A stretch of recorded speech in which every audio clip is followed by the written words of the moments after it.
That's what I'm trying to do with them. You know, I remember Addie said to me, this is a couple months ago, I was taking her out to ice cream or something, and she just said, she goes, Daddy, I got something to tell you. And I go, what's up? What's up, Mama? I call her Mamas. And she goes, I really like when we hang out. Right there. Think I did it. Just burst into tears. Yeah, think I did it right there. Started out with a 410 and moved to a 20 gauge.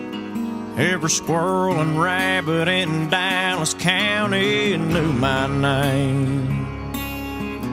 I sat on the stand with Paw from the time I was 3 years old. When I was 8, I used a muzzle loader to kill my first doe. These days I go down to Walmart and they settle them in the back. Some people want to take them away. Why don't you go busting boys that's selling crack? Guns, whether Remingtons or Glocks. Come on, man, it ain't like I'm slinging them on the block. I'm gonna tell you once and listen, son. As long as I'm alive and breathing,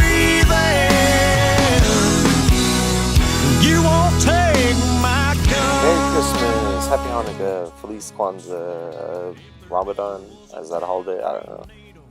Happy New Year's if you're listening after New Year's. This is our special holiday, festive, happy episode, even though there's not really anything festive or holiday-ish about it. It's me and Nelson, dude. Me and Eric Nelson. We're hanging out in my in-laws' backyard. But before I even get into that, have you guys seen Street Fighter, the movie Street Fighter? I don't how do I frame this? I love video games growing up, so I played everything and anything. And I think it was late 90s when they made like the Mortal Kombat movie, which was dope. So I think it's fun and entertaining. Street Fighter, I assume it came out around the same time. And you know, at the time, I thought it was like a serious movie. I thought it was a good movie. Jean-Claude Van Damme was in it. I think he was in his prime. He's a stud. But yeah, you know what? I was down here. I was at the pad, and I saw Street Fighter on the guide or on TV. I was like, oh, I was so excited. I was going to watch this. It's going to be a good time. But then I put it on, and it wasn't exactly what I thought. Like, I don't even know if the movie was supposed to be serious or supposed to be a spoof. But, I mean, it kind of seemed like they were just making fun of themselves. I don't even know what that. Well, I'll go into that rant maybe later. Maybe in the outro. I don't got time for that. But yeah, here we are with Nelson. Here are Eric Nelson. Dude, we had no plan for this episode. We had no clue what we were gonna talk about, but we got into everything and anything we could in like a couple hours. This is back to the normal hour and a half, 40-minute episode. We met up because a few people have hit me up about getting on here, recording, get a little interview, and just sharing some stuff. But I think Eric was like the first person to really reach out. I was like, hey, I want to be on the podcast. I have some stuff to say about Flag, just talk about live. And that's exactly what we did. We had he showed up with 2 3-pack tall cans of 2 packs of, whatever, man. A lot of beer.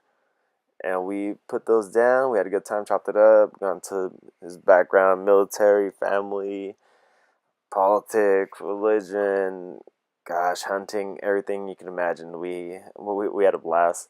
Like I said, it was like the first episode that had no agenda, but it turned out to be like one of the most free-flowing, fun conversations I've had so far. So, without further ado, here he is, Big Nelson. Cheers. Yeah. They sound a lot more badass than they really are, but I was climbing we were boarding a ship, and I climbed up it, and I was probably about, I don't know how many feet I was up, but the ladder snapped, and when I snapped, I fell back into the rib boat, and like crushed my L4, L5. Like land on your back? Or yeah, I felt like this.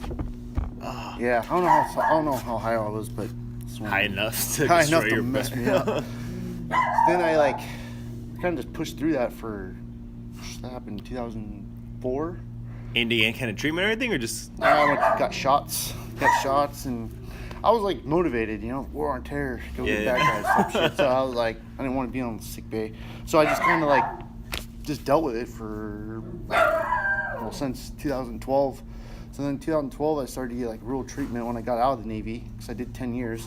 So when I went in to the VA, the first thing they did, they offered me fusion surgery, no kind of rehab, or they just said, oh, we'll just take these. They gave me 3 months supply. These. Yeah, they gave me 3 months supply of 20 milligram Oxycontin.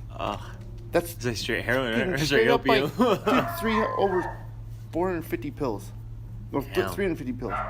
Now they don't do that now because it's all regulated. Yeah. But like I was like, what the fuck? So I took a couple of those. And I'm like, dude, this is way I past don't think what I've I even need. taken one of them. I just heard It's like I've had a lot of friends get hooked on them and they just it's they bad. just go down. It just goes down. Like they start with those and then they try to supplement it with whatever else and then they just go downhill. Really? Now we got a lot to get into. All right, here at Eric Nelson in my in-laws' backyard. Chilling, dude. Thanks for coming over. Freaking. A few people have reached out to me, like trying to talk and try to just see what's going on with this. But I think you're the first one who's like, hey, I want to get on there. I want to talk about flag. I want to talk about live. So I was pumped to finally link up with you. Well, that first podcast you did with With Lester? yeah, was it Lester or no? Danny. Was Oh, it the second one? okay, yeah. And you guys were in the restaurant only getting water. Yeah. I was like, what the Yeah, we're like peasants. But yeah, dude, freaking. What's a couple things? I mean, I don't even know you that well, but what's a few things that people should know about you? If you were to break down who you are as a person right now, like in a few statements, what's the things that people should know about you? I grew up in Washington State, Vancouver. It's Washington, not Canada, you dummies. It's right across the bridge from Portland. Oh, there's a Vancouver and Washington. Yeah. I didn't know that. I know. I even say Washington. People go, oh yeah, Canada. Got it. No, but I grew up there, and then I joined the Navy in 3 days after 9/11. I was going to Clark County College, and I was just hating life. And I was like, this sucks. How old were you then? 18. Okay. I just turned 18. And then 9/11 happened, and I was going to college, and I was driving, and I was like, dude, I'm just going to join the Navy. I was like, this sucks. I just No way. literally did a U-turn, went to the recruiter, and I said, when can I leave? He goes, February 5th. Let's see, it's February 2nd. And I go, okay, let's do it. No way. And I went, Did you? and I would didn't your tell my parents for like family? 3 Yeah, weeks. would your family say? I didn't tell my parents for 3 weeks, and then all of a sudden it was getting kind of close. It was January, and I go, all right, Mom, hey, I forgot to tell you guys I'm joining the Navy. I'm leaving in like 2 No. weeks. What? And my dad goes, I'll pay your car insurance till you leave. My mom started crying. She was like, I don't want you to go. And all this Is stuff. your dad a military guy or? Yeah, he was. He was in for like 2 years in Vietnam. Okay. He was in the Navy too. So Wait. You just made that choice though. Like, what made you just?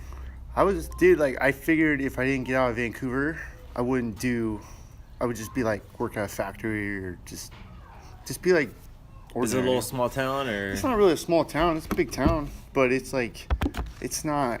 It's a great place for your family, but I don't. Okay. You're 18. Yeah, I wanna get you. I get Because you. it's like Clark College. The Clark College was like high school again. It was like See, all we same just people? saw everybody like 4 or 5 years ago. This is you know? what you do, right? Yeah. So I stepped down in the Great Lakes February 2nd, 2:30 a.m. and it was negative like 25 degrees. Oh. And I was like, what? I was not ready. Yeah, and I was like, I remember stepping on, these guys were yelling. I took 3 steps and there was like all this black ice and like 20 guys just eat shit. So like everyone's like, Eric, get your fucking ass up. And I was like, everyone's trying to get their shit together and they make you stand on these like yellow line or yellow footsteps. I can't remember what they have. You guys all line up? Or? Yeah, and everyone's like, put your bag in your left hand. And even if you had your bag in your left hand, you're so like just jacked. Everything's going on. You You're put like, it in your right hand. You idiots can't even put, you can't even figure out like left or right. So I was in boot camp, unfortunately, for like 13 weeks. Boot camp is originally 10 weeks, but I got put in a position where they're still waiting for people for us to class up. And then this hillbilly guy shows up and bathed in his whole life. Like, he showed up and we were like in this like small barracks and he gave us like this like skin thing. And like I had to be in quarantine with like 30 other people. Oh, he gave you something. Yeah, What? like it was like, I don't know, it was like this Just for being rash. in close quarters with them? Yeah. Or? So they had to take all our uniforms, So this just made it fucking 10 times more miserable. They put us and they quarantine us, and then they had like 30 of us guys with the same shit, and we're just in there. I'm like doing like, oh my god, we couldn't leave. They brought us like this half-ass cold food every day. I felt like, I'm like, dude, this fucking sucks. And then finally it started going away, so we're like, all right, perfect. So Were we you all- regretting your choice at this time, or Hell was yeah. I was like trying to figure out how to get out of here. I was like, this sucks. So I think that guy got kicked out of the Navy for being a dirtball. But so then they classed us up, and then that's when, like, you know, Navy boot camp's not hard. I'm not trying to make it sound hard. It's not Marine, it's not Army, it's not anything like that. Is there a big difference in level of difficulty, or that's what Yeah, they say? I think so. It's just the way you learn stuff. You learn more about history and Navy, and you obviously march everywhere. It's just more about, it's just getting you just structured. different? It's just getting you structured. Just like Army and everything, it's just a different structure. Gotcha. Marines, you know, every Marine's a rifleman. Every Army guy's a, I don't know, all Armies are gay. I'm just joking. But it's just like, it's different. It's more classroom work. So it was like, you're just very, very, very structured, and it's Okay. just very boring. You know, there's very high, there's no highs, there's always lows. They're always like, anytime you start to like do something awesome, like the RDCs were like, oh, you want some joy? You Shut know, that down real quick. They'll bring it down. So And I that feel was, like you got a lot of energy anyways. Like you just ADD, you're just Dude. trying to do stuff. so we had this kid, Buford. I'm not even joking. That's his fucking last name. Just picture a Buford, and that's what he looks like. So this guy was in they have like little sections in boot camp. So you have like 12 guys, and that'll be a section. There'll be like 80 dudes in a whole division. Well, I was section leader. I was part of a section leader. Well, this guy could never pass inspection. He was just a, What was that like? Tidy up? yeah, like ironing pressed and- uniforms, everything. I mean, the way you fold your underwear, your socks, everything's got to be perfect. Perfect. It's all structure. This guy, The idea behind all that's just discipline, right? Or I don't Yep. like. straight discipline. Okay. Just like football. Yeah. Like your coach is gonna get in your ass. And if you go out there undisciplined, you're gonna play with Yeah, your it's shit. just doing the little things just to train yourself. Train Exactly. yourself mentally. Train yourself. Yeah, I got it. So this guy was in my section, and this is why I knew. I was like, man, this is gonna be a fucking wild ride in the Navy. I was like, this guy couldn't even fold his underwear, couldn't fold his socks. He was on Fat Boy program, which means he was a little overweight, so he couldn't eat donuts, but he'd always try to sneak a donut and fucking right before the RDCs, and like he'd always get caught. Well, the RDCs would get so pissed that this guy was being such a fuck up, and he was in my section that it on you? I took it like he would make Buford count out like the push-ups, whatever I had to do. I would be the one that'd be butchered, right? So I was like trying to get him squared away, and finally I did. I was like, this guy's like, all right, man, he's getting there. We're fine. It's like about 4 weeks in. And this guy's in inspection, and I'm sitting right next to him, so he sleeps in my bunk, and he pissed his fucking bed. What? He pissed his bed because he made the bed, but they check your bed. Yeah. Sometimes. Well, of course they do a spot check on fucking Cena Buford. They Just he have pissed it. his bed. They checked his underwear. When the RC grabbed his underwear, there was like, it was a shitty day. And I got my ass kicked for that, like for not inspecting this grown ass kid who's paying taxes, fighting for NSA. I got beat for not checking his shit. I was just like, boot camp was just I was so glad to be done at boot camp. Let's go back a little before Alright. we get into anything deeper in the military. Like, dude, what was it like growing up? What was the family life like? Oh, What was it yeah. like in Washington? So, my dad, my mom, just pretty much, my dad worked at a paper warehouse for like 35 years. He says in his own words, made a lot of bad decisions, you know, and then he just kind of got his shit together and raised a family. He was supposed to go, he was almost, I think, going to go to jail, but it was like back in the day where like the guy was saying like, look, you join the military, go to prison type okay, of shit. yeah. I don't know what he wouldn't have gone away that long. I don't know what it really was. He didn't really talk about it, but he went to the Navy, and then he came back and was in Seattle and Portland and just all up the Northwest, just hanging out, riding motorcycles and doing his living thing. the dream? Yeah, living the dream. Then he met my mom, and you know, I'm a tequila baby. I think they met. I was good after like Sounds 3 or about 4 months. So they had me, and then you know, they were just having a little. You have any regular siblings or family. anything? Or- Yeah, okay. then they had my sister, and my dad actually raised my older sister. It's no blood. She's 40 42 this year. She's 42. He was married before he met my mom. Okay. So he, but she's like, that's like my sister. Yeah. He he raised her. That's his You know, daughter, she don't know her dad or anything. So. That's tough, dude. Yeah. Like, I respect so much for like step parents, anyone who takes that role like willingly, like to raise someone else's child. Like, that's Especially just when he didn't have huge. his shit together. Yeah, yeah. He still didn't have his shit together, but yeah, him and his ex-wife had a really good relationship. I had a good relationship with her. Like, she lived up here in Bakersfield. Or not Bakersfield, what is it? Victorville. Okay. Go up there, hang out, and yeah, we just had a pretty good little childhood. So you're pretty close in the family. Oh yeah, That's yeah. awesome. My That's sister and me, we were pretty much raised outdoors. Everyone probably knows that. I'm always out there. Good. But yeah, good. like hunting, fishing, leaving school at 2:30, be in the water by 3, Really? catching 5-foot sturgeon, just within a couple hours, and then going back home. Like, it was just the way we were raised up there in the Columbia. Probably like 20 minutes from my parents' doorstep, you can start deer hunting. Probably about 45 minutes, you can start elk hunting, bear, cougar, and it's like I want to go with you so hard. we're gonna do that. We didn't get to go bear hunt this year, but it's cool. I'm down for anything. I tell people I'm vegetarian. I don't eat meat. I'm very. It's just an ethical thing for me, just with the animals. But I do very much respect hunters who go out there and hunt their own game and eat that. Like, that's fine. Like, I'll eat some game. Like, I don't mind that. It's just the factory farming. Oh, and shit, no, I'm I not totally a fan agree. of. So that's my thing. That issue with people, and I don't even hunt with people who are like, I guess like troll. Like trophy hunting? Yeah, Or- not like, see, trophy hunting is still hunting in the sense, but like I don't want to go hunt an elephant. You know, I don't wanna go, Yeah. I don't want to go to Africa and like shoot a leopard or a lion or anything. Like, I'd like to go to Africa and hunt like one of those gazelles or something like that, but hunting an elephant or a giraffe, I don't know. Serving no purpose. Like, I get it. Conservation, the money is used for those people. I have a really good friend. Yeah. I have a really good friend who actually owns a safari over game there. reserve? called- Oh, yeah, really? Yeah, it's called Journey Hunts, and he's a really good dude. And like the meat, the money, all that stuff, it's pretty much nonprofit and goes back into Yeah, it all comes back around, right? yeah. So it's, but I totally get the 55-year-old retired dickhead with the Ray Brands going over there with his $5,000 gun, has someone track the animal for him, gets driven out there, and then shoots it, and then takes a big ass picture. It's like, all right, dude. Like, I don't hunt with those people. Yeah. Like, we just hunt for. It's like adventure, man. It's like going out at 2:30 in the morning, That's just crazy, dude. diving down a canyon and just going like, just you against the animal. You know, their senses versus yours. This is what it is. I totally get what you're saying. What are some like the biggest differences? I don't know. When you say you moved out of, or 18, right? You moved Yeah, from Washington. Did yeah. you ever go back?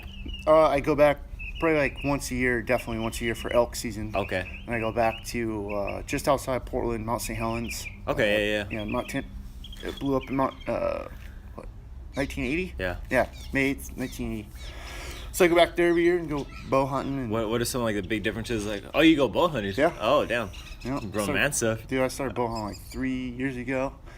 I started rifle hunting while I was rifle hunting here in Cali, and I counted almost 200 hunters up on Palomar Mountain. And Palomar Mountain is like not big at all.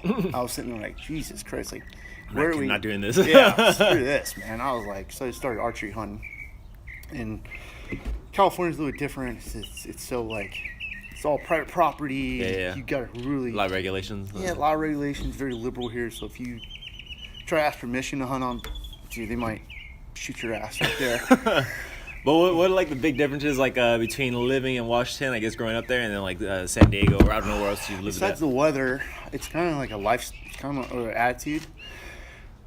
I personally like cold weather. Yeah. I like when it gets like around like this time, like hoodies, like hoodie season. Yeah.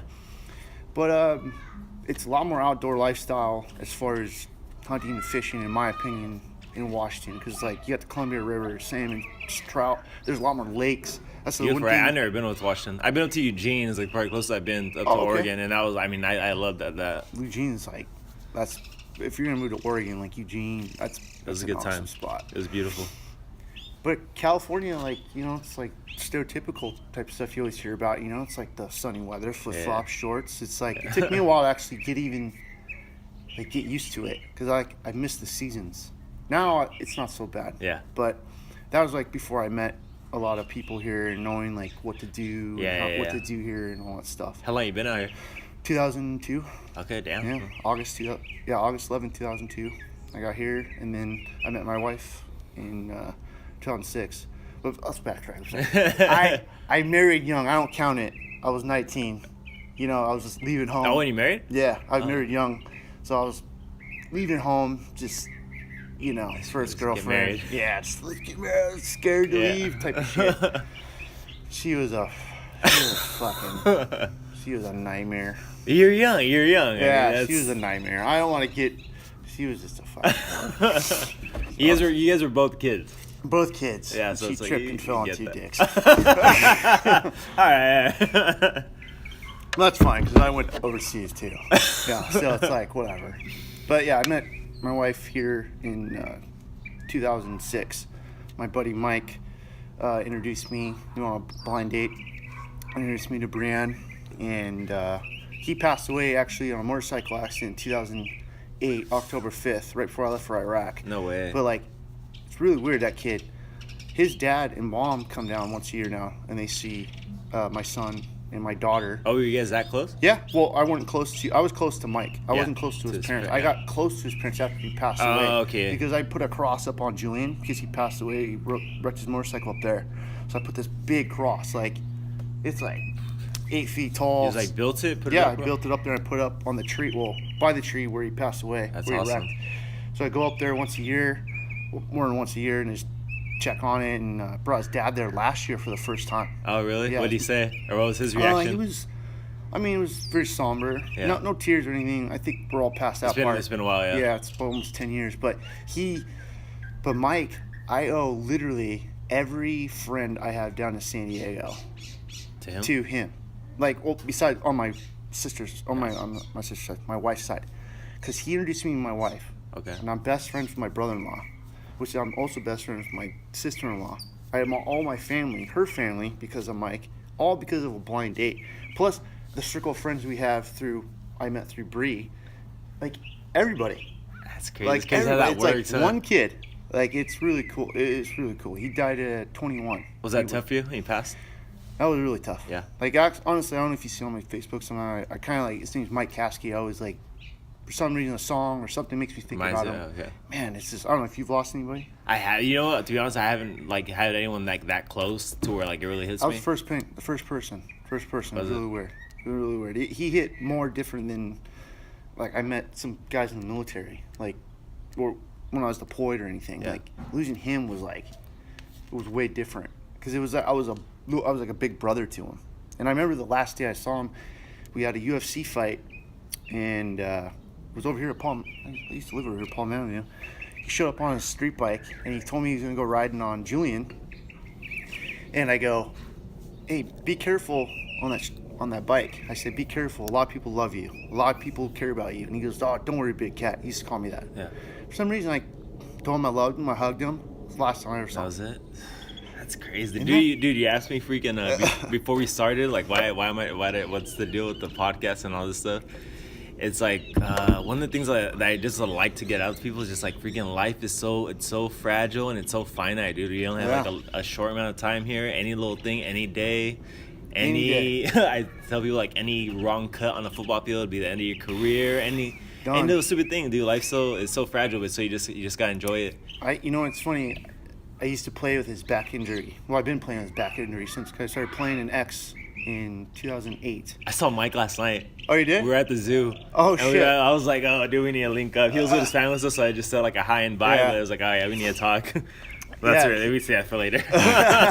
But I started playing in 2008, and since I was playing, since 2008, and in 2012, every game, like no shit, I would play on some sort of painkiller, and that's why I'd always like.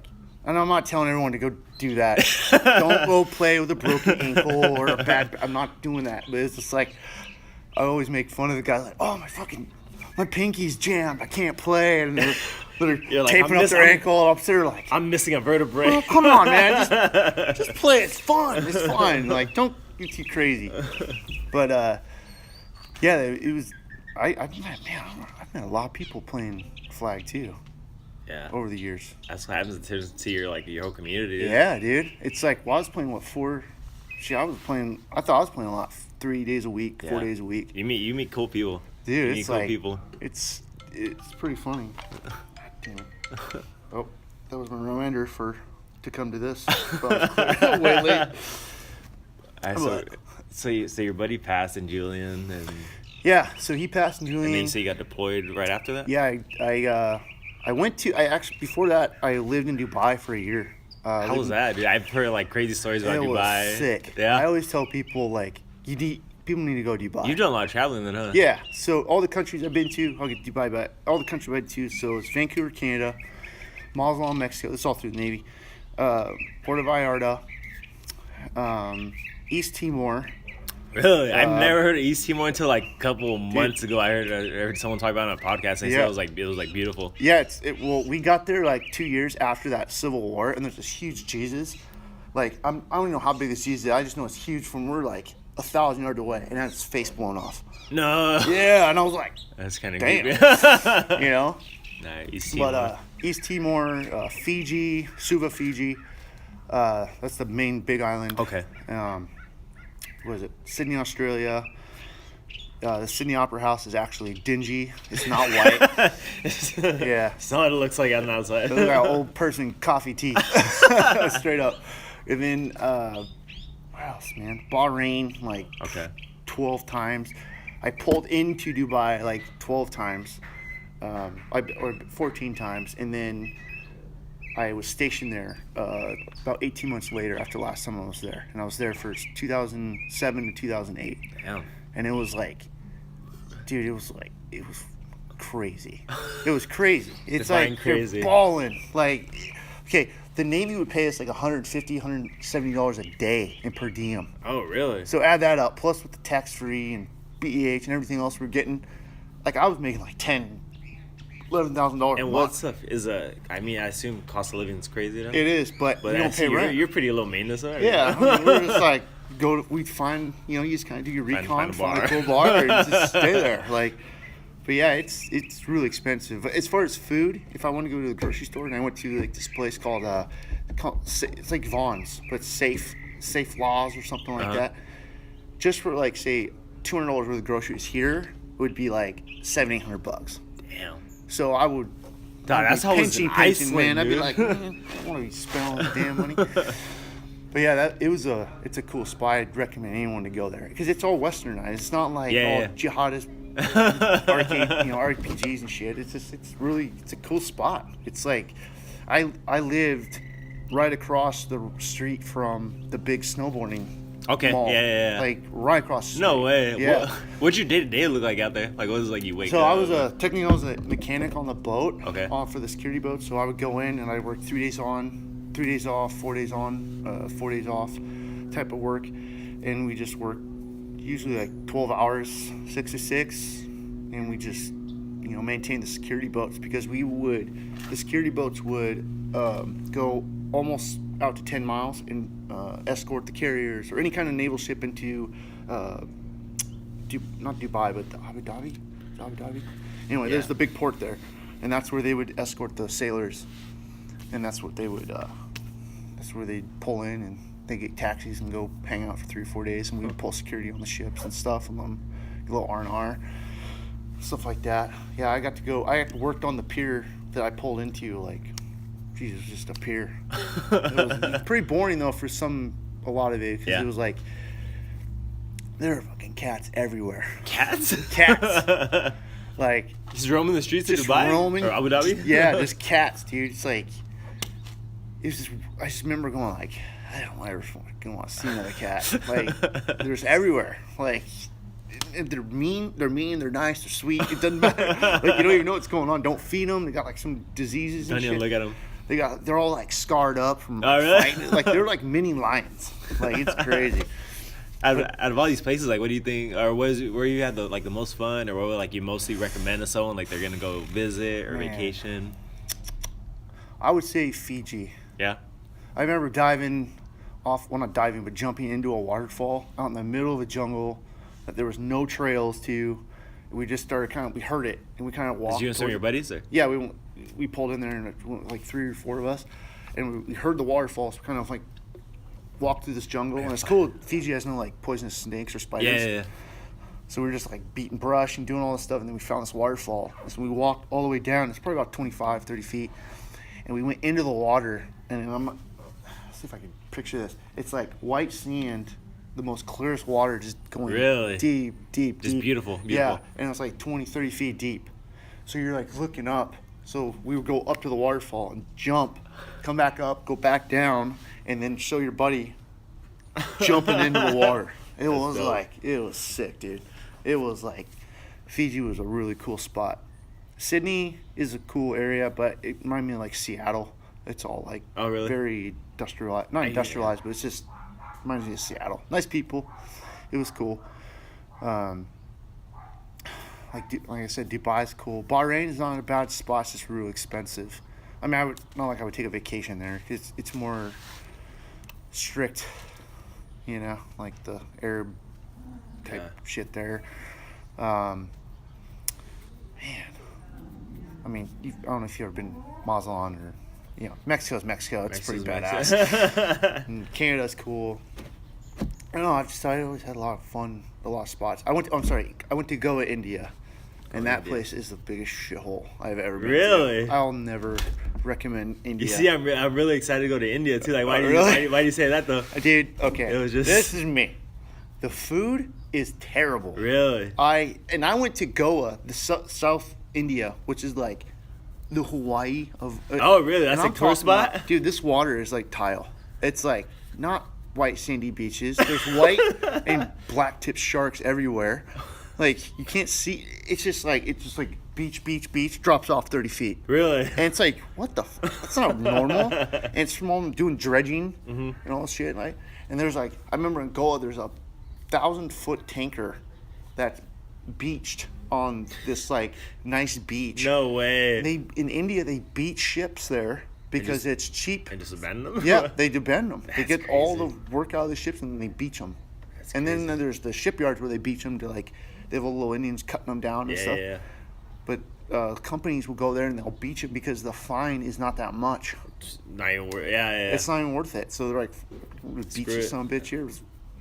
Full steam ahead. Beach it, and then the Indians will go in there and they'll cut holes in the side of the ship so it doesn't want to rock or tip Okay. or blow up or whatever it's doing. And they just kind of scrap it. Yeah. Or people scrap it as I take an average. I think it takes like 10 to 15 years to scrap a boat. yeah. It's a big ass project. You're not even getting all of it. Like you're just getting everything down to the water line. Yeah. Like that's crazy. I don't know. And it's just the culture there is a little bit Weird. off. Like I personally would never go there like take a female or anything. It's like Oh, really? yeah. Do you just feel I that forgot. like animosity or I'm just glad like, we brought this up. Yeah. Okay, here we go. So we pulled in. It was 3 destroyers, or 2 destroyers and a aircraft carrier, the submarine. So we all pull up to the pier, and we all go. this is in Goa? Or? This is Goa, and there's nothing to do immediately around the shipyard. It's just dirty.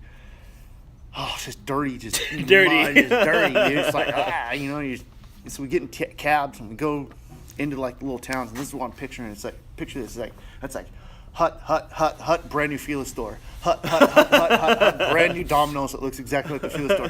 Hut, and it's like that's all it is. It's just random ass stores. And Oh, man, you're ruining India for me. I'm sorry. I'm just like, I don't know, man. It's the way it is. So, yeah. That's how it is in Mexico too, though. right. It's funny, That- dude. that's It's true. funny to see the Western culture everywhere, but yeah, I mean, That's true. it's it's part of globalization. It's Mexican- part of life, yeah. Mexican food's better. That's true. So we go to our 5-star hotel, and it's strictly a 4-star, maybe, like Borderline? probably 2.5. And I get some beers. It's all inclusive. We paid for all inclusive. It was like $200 for like the whole 4 days. Oh, damn.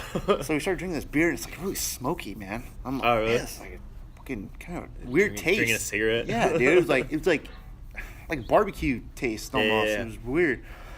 So we go back to the hotel. I was like, let's go down the beach. So we get some liquor, and we all go down the beach, and we see all the steam, the smoke that we think. And we're like, what's all that smoke, man? It's all these there's this fence, and I go look over the fence, and there's these PCV pipes. They're about 3 feet off the ground, and they have the beer bottles that you were drinking the beer out of stuck on these other sticks. So they drilled it, and they were putting hot coals. They had this big oven. They're throwing hot coals, and then they're taking water, and they were steaming the bottles. Oh gosh. I was like, oh hell no, man. I was like, what the? I was like, That makes sense. that's so nasty. So that was it from there. I was like, I'm not. It was all downhill from there. even dealing with this. So this is my buddy Omar. He's gonna hate me telling the story if he even hears it. I'm gonna tag his ass. So he went and he said, well, I'm gonna go get a massage. So he goes to the little massage booth. It's outside. It's in a grass hut. It's all supposed to be like This authentic is or something. at the resort or hotel, whatever? yeah, at the resort. And he goes in, and there's 2 females that check him in, right? And he's like, all right, cool. This is what's up. So he goes in there, and they strip him down. They put him face down. And they start getting him all ready. And he's thinking, dude, I'm getting double massage by these 2 chicks. Well, he's like 20 minutes into this massage, and it's 2 Indian men. No. Just giving them the rub down? Yeah, and they were rubbing him You down. feel those hands? Yeah, and he goes, it sucked, dude. The first 20 minutes, I thought it felt really good. I was like, oh, dude, that's nasty. I was like, did you quit? And he's like, no, man, I gotta quit. I'm not gonna stop. Oh, I was like, yeah. So India was just India was a trip. Like, I guess they have like TJ drug, like the cartel members. A lot of they go to India and they stay in Goa or in surrounding villages because they're really well respected. And Really? they got money. Huh.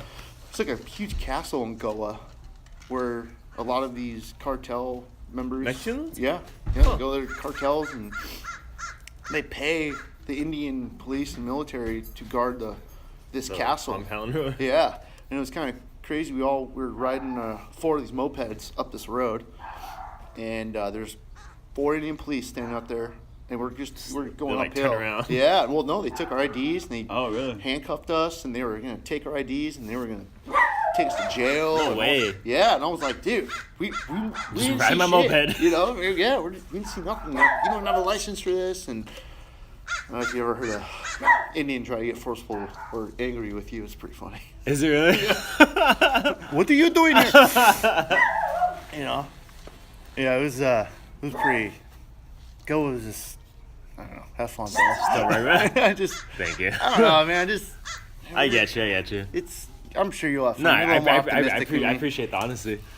I was gonna go back. I wanted to see, like, did you just grow up with that, like, that patriotism in you, or just like because Honestly, I no. don't know, that urge of you going to a military, like, I don't know, like, what? Yeah, so my dad and my grandpas and they were always like, join the military, and I was like, nah, man, like, you know, being young, I was like, I don't want anyone to tell me what to do. Yeah. I don't want to do that.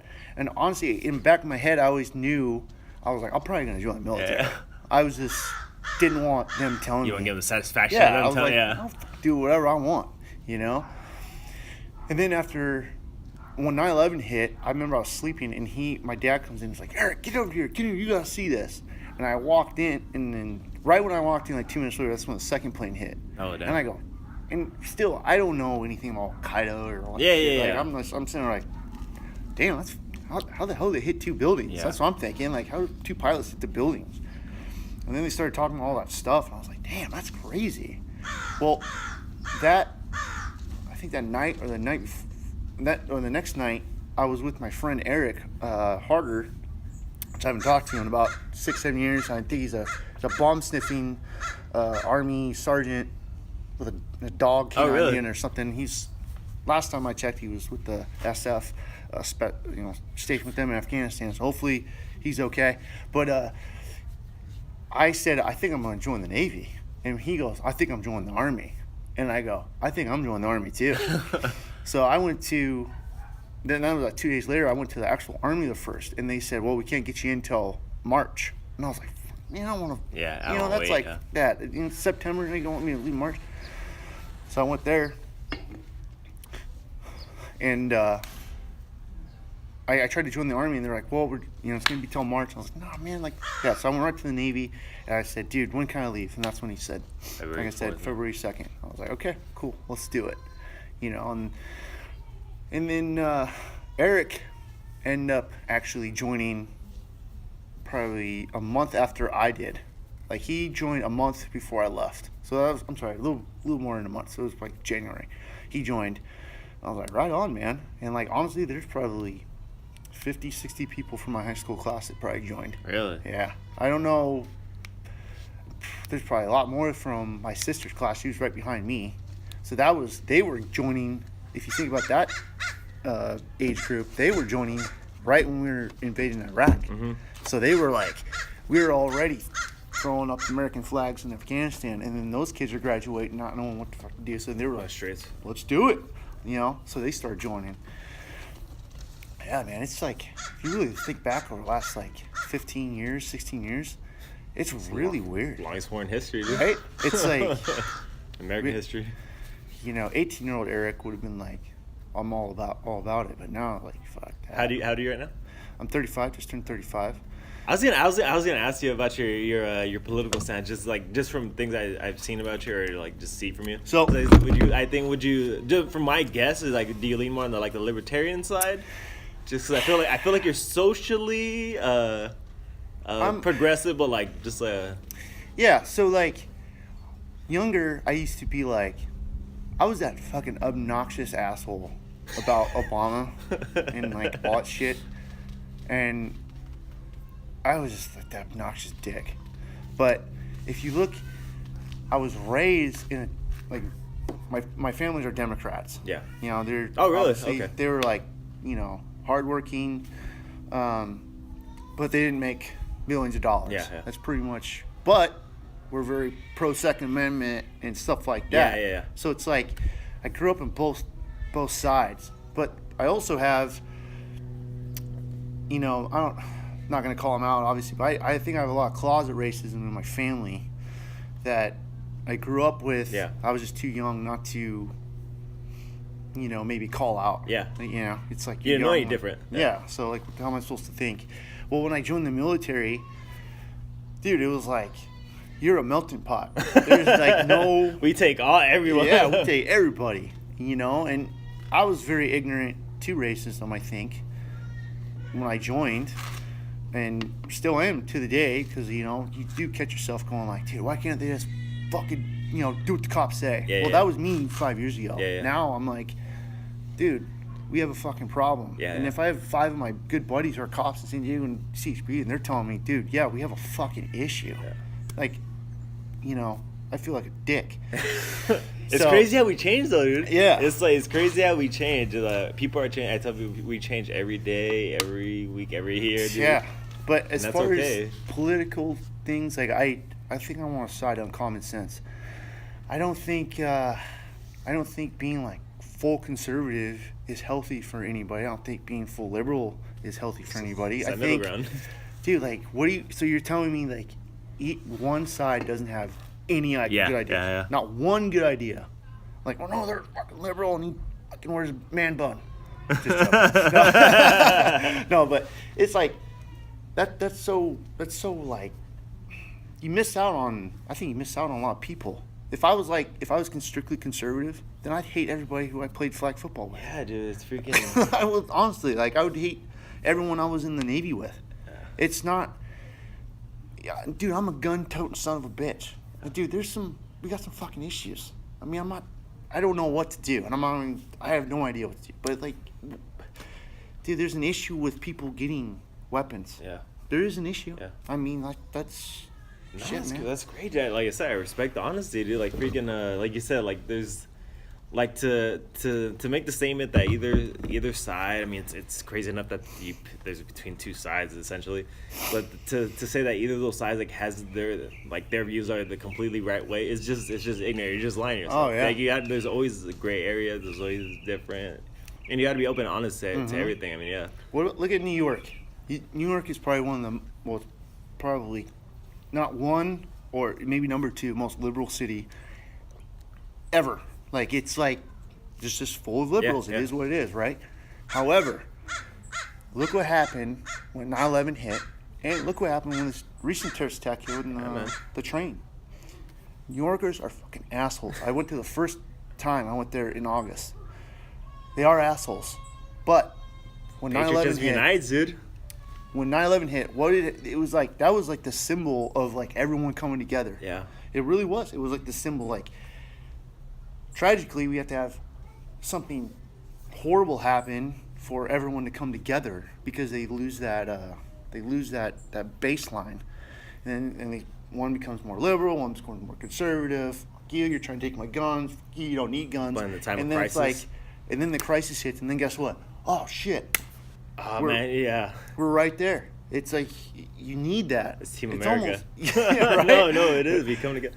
Dude, you're making so many connections to Sebastian Junger's book, Tribe. And Dude, it's just I was like- just gonna bring that Oh, up. really? Oh, okay, I was I've saying, only like, read this- like 25 pages of it so Oh, far. it's amazing. It's It's a great read. But yeah, like dude, everything you're saying, like I can't even like. There's not enough time to go into it now. But yeah, Yeah. everything you're saying is on point. It's I don't know, like since playing, like saying play football, right?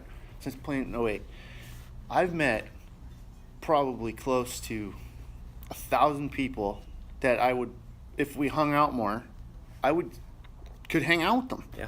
I really could. And it's like, you know, obviously I'm like I don't know why I'm known as the white racist guy on the football field because of Alex and all them guys, but you know, it's just funny. Like it's like everyone's come together. Everyone's just, we're playing a sport. We're having a good time. Yep. We're joking at each other. Everyone's burning Nelson. It's such a good time, right? It's like, what's up, dude? It's like, it's sad that we gotta have like a fucking terrorist attack or someone big shooting for us to Yeah. come together. Yeah, sports acts is one of those things that it turns into just a melting pot. Like you don't see any different. Like you're just playing a game. You get Yeah.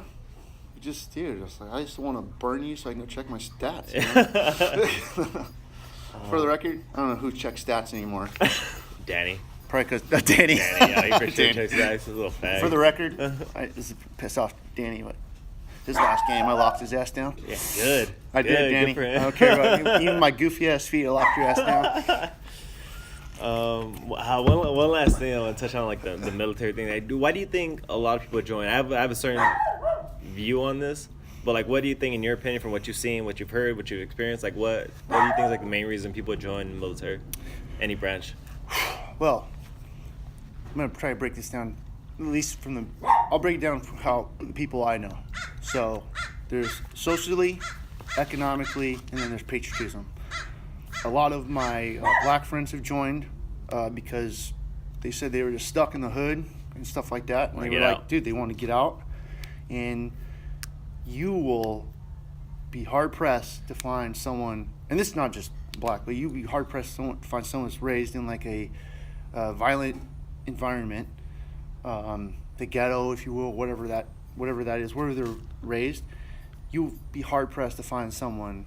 A lot of my friends that were Mexican, Latino, black, that didn't work hard in the military because they know this is just my stepping stone. Either it's 4 years, 20 years. Those guys are usually 99% responsible. Really? And my chief, I've never heard that. this is just my opinion. Yeah, This is yeah. my chief. He's my very first chief in the Navy, E7, higher rank. You know, he's black from Mississippi. I just had lunch with him yesterday. I have talked really? to him probably 2-3 times a month. That's awesome. He's like my mentor. He's the Yeah, I was guy gonna say, he's like a call. mentor figure Yeah, for you? oh yeah. He's the guy I call if I need advice on my career, Navy career, personal career, anything. Like, it's just everything that he taught me was just, I use it to this day. That's it's like awesome. really crazy, and I wonder if I wouldn't have. I don't think I would have had that if I would have joined. Yeah. And that's like, that's It's huge. real. That shaped who you Yeah, are. Yeah. that's who I am, you know, and economically, I think a lot of people just do it so they can get ahead. Something. Yeah, they're like, maybe they got a couple kids and they're like, shit, dude, like this cabinet job ain't working out, or Home Depot, and they go get a trade. Like, I wouldn't have the career I had or I have right now if I didn't join the Yeah. Navy. Like, dude, I'm a 35-year-old uneducated lyophilizer tech, and I work in the biotech field, and it's a great career. Yeah. I wouldn't have had this career if I wouldn't have joined Yeah. the Navy. You know, so That's a great point. and I think a lot of people just want patriotism. They're like, Yeah. dude, like they were either raised in a family with it, or they just You get know. wrapped up in it at some point. Yeah, well, you see some of the sad shit that's going on in the United States, or not United States, I'm sorry, overseas, and you're like, I'll make a regardless difference. of your opinion on Afghanistan or Iraq, when there's people hurting, Yeah. you want to help. Yeah. And maybe that's the way for a dude to do it. I personally, like, man, seeing some of those people over there, 35-year-old Eric would not want to go to Iraq because of the way it is right now. Yeah. 18-year-old Eric was definitely Hoorah. going to Iraq. Like, let's do it.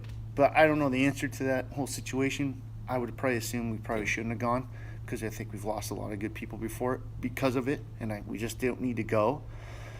And I want to bring this platform up. For all you sons of bitches who think there should be a draft, let me tell you something. Okay, there's enough dirtballs that join by themselves that can't do their fucking job. And now you want a guy people that to go. doesn't want to do his job and doesn't even want to be there? I was like, no, I don't want a fucking draft. I don't think Armando should Is that join. an issue on the table? People, Or just a you know how people talking post on there, oh, I think there should be mandatory 2-year service. That I don't want that dirtbag watching my back, dude. If you're not full in, why do I want you Yeah, watching my? yeah, You know what I yeah. mean? That's the way I look at it. So screw you guys, stupid. And I wanted to bring that up because I don't mean to offend you with this in any way, but here's like the chain of events of my thought, or on the subject of why people join. Peter Thiel, he talks like a job interview question where he tells people or he asks people like, what is like 1 or 2 views that you have that most people would disagree with you on. And I think about that sometimes. And one of the things that came up for me is like, man, I was like, I think a lot of military people get unnecessary credit. And like I said, I'm not saying No, this to I know where you're disagree going with you. this. I know where you're going. And it I was have an answer like, to it.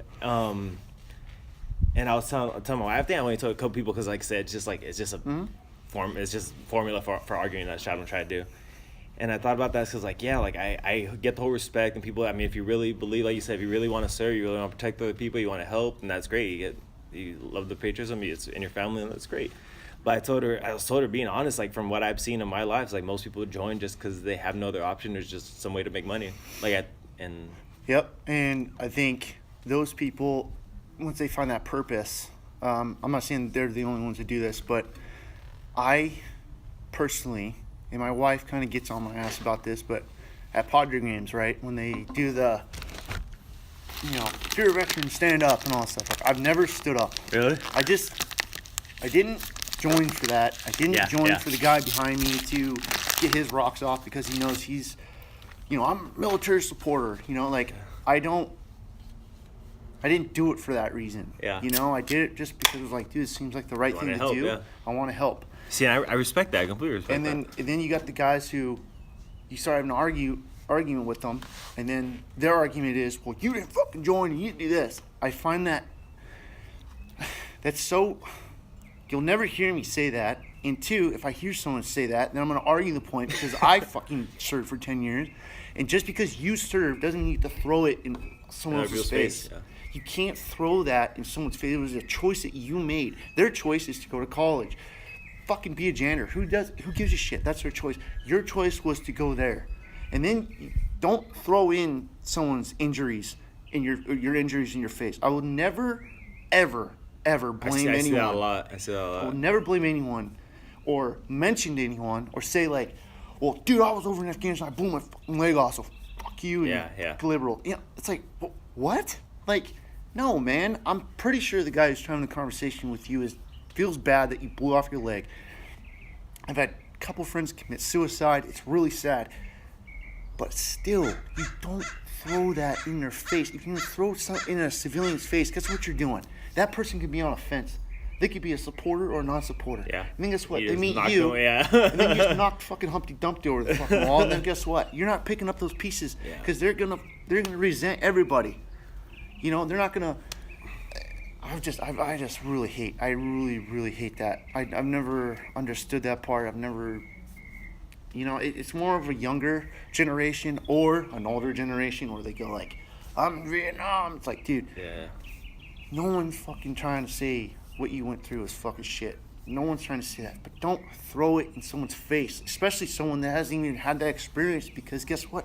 That was their choice not to have it. We made this choice. I wish I could have a strong back. I wish I could have well, I think my back's good now. I'm fucking doing some crazy shit here this year. But I don't think it's fair for me to win an argument or start an argument or do anything and say, like, well, you know what, Armando, well, I have a bad back, so whatever. I did it serving. What'd you do? That's just, it's stupid. That makes no sense. It makes no sense. And dude, I really It hate just that. riles you up.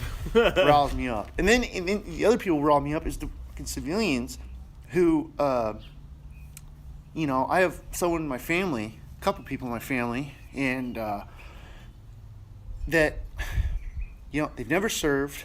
You just feel like they should disband military altogether? Or? Dude, they've never served, but then they go, let's say this North Korea thing, okay, for example. Man, we're touching a bunch of subjects. So let's use example for North Korea. I'm pretty sure you've heard people go, man, if that little fucking fat fuck, we need to go over there and kick his ass and send. I'm like, and my question is, are you going? Nope. Are you going? Oh, no. Oh, you're going to send a care package with some fucking a cup of noodles and all this other shit. No, you're not. So you're going to like wave your fucking flag, put your ISIS hunting permit on your F-150, and you're going to drive along and go your fucking work over here while there's guys over there diving in jungles, hitting landmines and all this. That war will be nothing like Afghanistan and Iraq. It'll make everything look like we've lost, what, 96,000 people in Afghanistan and Iraq? We will lose 300,000 in the first week. You think so? That's South Korea, U.S. military, and everything. So Oh, okay, yeah. South Korea's like just that's right just, there. It's just sitting there. It's just sitting there. Most congested Yeah. city besides Japan, I think. Yeah. So from Tokyo, So they get hit Seoul in like minutes, right? Like, minutes. They hit, yeah. That's 38 crazy. miles. That's crazy. 38 miles away. So I've never understood that type of argument, and I really condemn like active duty or veterans who say that shit, because it's not fair, because we didn't make no one told us to do it. We did it. I So respect you like having the introspective like look on your side, because most people would just take it's the easy shot to attack the other side, but you're looking at the fault of your Yeah. like where you stand, like where you believe. Like if you're gonna say, well, it's like making an argument and saying, well, you're fucking liberal and you want handouts. That is the other fucking issue. Like you hear that stuff and you're just like, you know, like say like illegal immigration, right? What?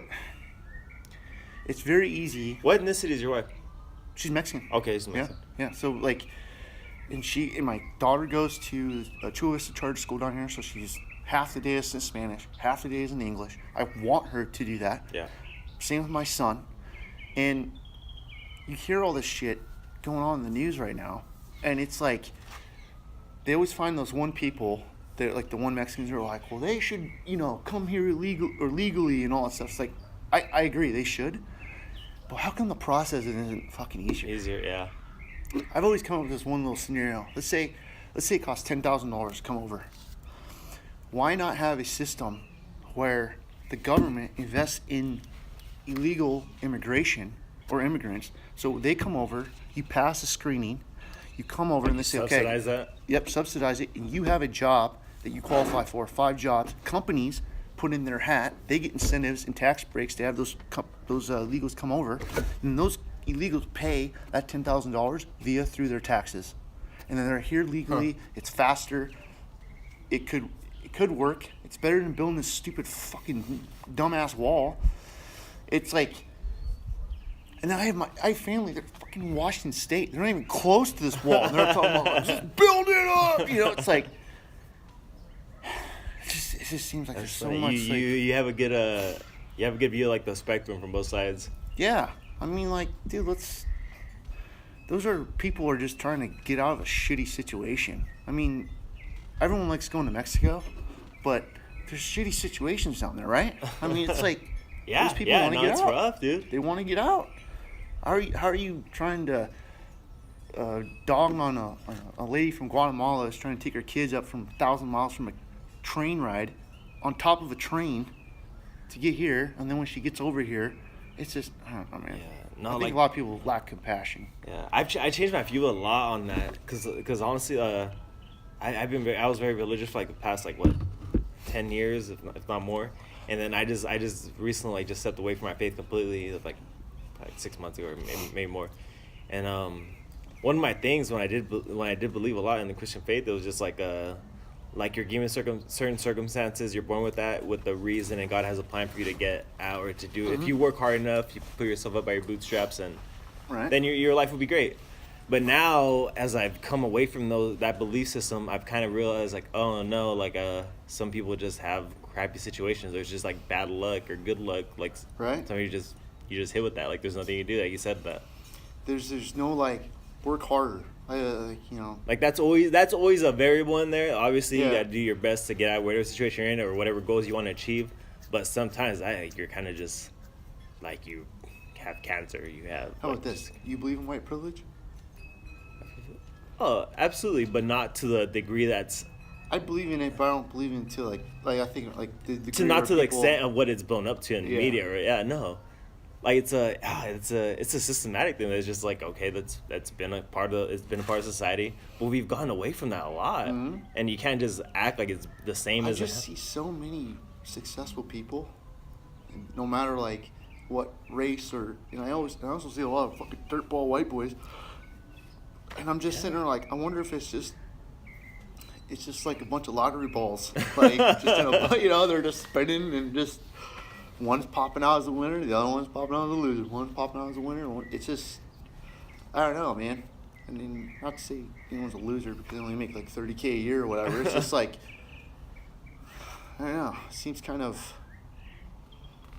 I hate hearing that everyone feels that they have the same opportunities. yeah. You know. Which is obviously no, you don't have the same opportunities, Yeah. but you can't let that hinder you. Or Exactly. yeah, it's like you gotta take it as you.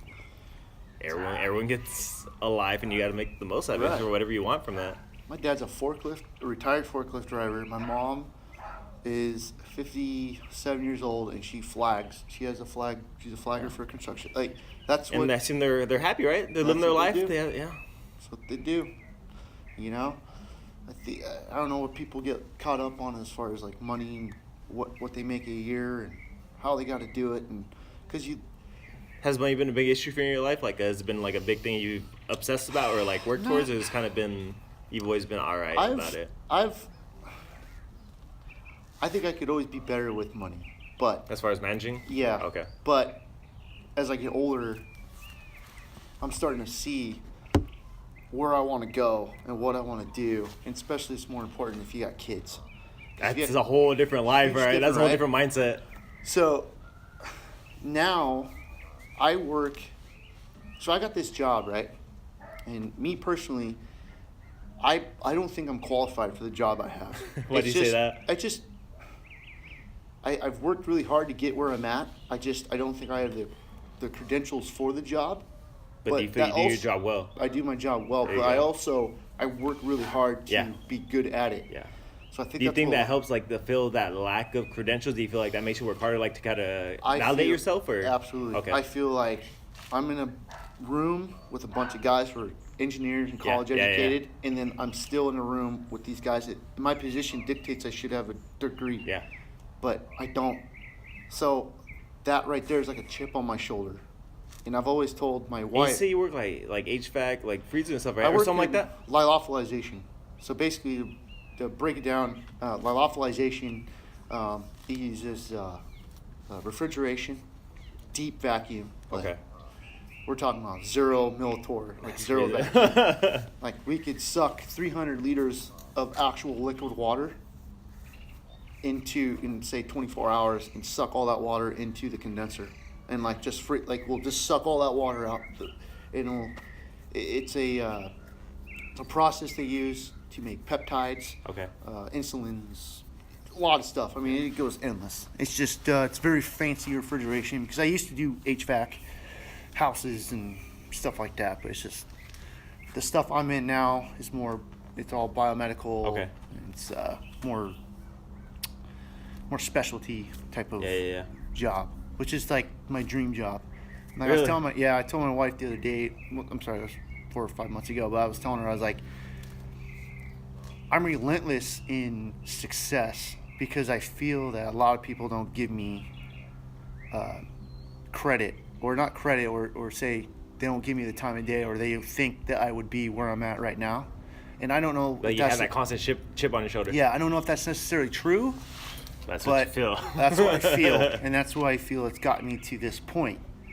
And it's a great motivation, dude. Yeah, it's a great motivation. And like prove people wrong. And honestly, this may sound kind of funny, but like playing sports, I love watching all you guys play. Like you guys are so quick and fast, right? But I'll have a good game every once in a while, and I feel so good about yourself, yeah.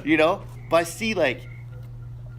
I like watching all like the elite guys play, because you guys are like, it's just different the way you guys flow, And then I like to look at myself that in my career. Yeah. Like I go, this is what I'm good at. Yeah. Like this is what I'm gonna be good at. This is what I'm gonna make my living at. This is what I'm gonna get my kids to college with. This is what I'm gonna get my wife a car with. I'm gonna go on my hunting trips with. That's my motivation. Do you feel right where you're at right now, career-wise? That's where you're gonna be at for a while, or yeah, what does that I feel look like I'm gonna be here for a while, but I don't feel content, and that's what I almost find that as an issue, because I work before I went on my surgery. I was working 12, 15-hour days. Oh damn. Like I'm just relentless. Like I have to have my boss sometimes tell me, like, Eric, you gotta go. Like get out of here. This can wait till tomorrow. Do you just go like tunnel vision? Like I'm just tunnel vision. I'm just like I don't want to fail. Yeah. No one wants to fail in life, but I just feel like I don't have the ability to rebound if I fail so bad where my reputation is bad, and then I'm gonna be just another fucking HVAC tech changing filters out. Which is that's great. I'm not saying if that's what you do for a living, that's awesome. That's just not what you want. That's not what I want. Yeah. This is like, T-shirt I'm on. always wanting to succeed and be better than anybody. And you were yesterday. Yeah. I just want to be good at this. This is what I'm good at. I'm a good dad. There's 3 things I want to be good at. I want to be good dad, father. I want to have a great career. And then as my recreational activity, I want to be a fucking badass bow hunter. And I shoot pretty much every day. Really? I shoot every day. I shoot a bow. You have to, right? day. That practice. There's something about being out in the woods. Like, 6, 7, 8, 10 miles back. You're just back there, you're just by yourself, and you're just like, I want to go shoot some arrows with you. That's what I want to I do. got an extra bow. You're like my size. So I'm so down. I never heard about bow hunting until I was listening to Rogan's podcast, and then after that I was like, oh damn. Yeah. That guy's a beast, dude. Oh, yeah. He's that guy Cameron Haynes. He usually hands on a bow hunter. He's up there in Eugene. Yeah. He's stationed up there, or he lives up there. And then I hunt. I've hunted pretty much that area up there, Eagle Cap Wilderness, where he hunts elk and stuff. Yeah. All right. We made it like 4 trip around. Like, let's finally get into like the football stuff. All right. How'd you start playing flag, dude? How'd you get exposed to that? And how long you been playing? I was in Dubai, and I was going like, man, there's gotta be like because we were playing on the base for a while. Every Saturday we go play tackle football 8-on-8. Little pay-up games. Yeah, it's crazy. I can imagine as much as testosterone. Could not even do that right now. But I started looking up stuff online. And it's funny, I looked up on Craigslist for some reason, and I found this guy that was trying to find a seamstress. No, he's trying to find a seamstress so he could sew the flags on his belt. Okay. To cheat.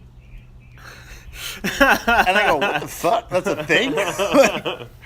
So that was like 8 months in that, I was still at 8 months left deployment. So I started looking up stuff. I started Googling, and I found Top Gun. And you're looking for stuff for when you got back home? Yeah. Okay. So I found Top Gun, and I started looking at that stuff. And they had like a couple videos on YouTube and stuff like that.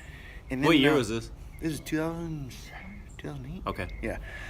So I went on there, and I saw that they were like taking stats, and they got all these. Like, oh, that's pretty cool. I was like, oh. Yeah, this is fucking legit. Organized. All right. So when I got back, I didn't know anybody, but I went to Swarmic San Diego. I rebuilt the main propulsion diesel engines and generators.